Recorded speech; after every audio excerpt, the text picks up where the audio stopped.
এই দেখো বন্ধুরা, আজকে একটা লোভনীয় খাবার রান্না করেছি। বলো তো এটা কি? এটা হচ্ছে গিয়ে তোমার কুমড়োর ছক্কা শুকনো মাছ দিয়ে। তো দেখো আমি কুমড়োর ছক্কাটা কি করে রান্না করেছি, তোমাদেরও ভীষণ ভালো লাগবে। বাড়িতে তোমরা ট্রাই করতে পারো, খেতে কিন্তু খুবই ভালো। কুমড়োর ছক্কার জন্য কুমড়ো তো লাগবে, তো কুমড়োগুলো ডুমো ডুমো করে কেটে নিয়েছি।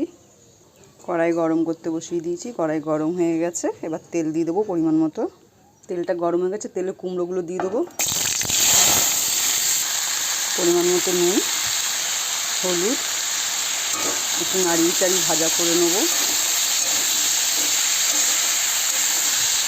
কুমড়োটা যতক্ষণ ভাজা হচ্ছে ততক্ষণ শুটকি মাছটা বেটে নেব। শুটকি মাছগুলো ভালো করে গরম জল দিয়ে ধুয়ে নিয়েছি। শুটকি মাছ আর লঙ্কাগুলো পেস্ট করে নেব।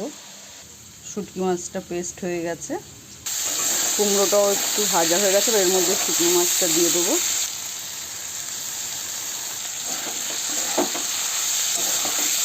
এইভাবে কুমড়োর ছক্কা বানিয়ে খেয়ে দেবো, খেতে খুবই ভালো লাগে। যারা অবশ্য শুকনো মাছ খাও তারা, আর যারা না খাও তারাও একবার ট্রাই করতে পারো, খেতে কিন্তু খুবই ভালো লাগে।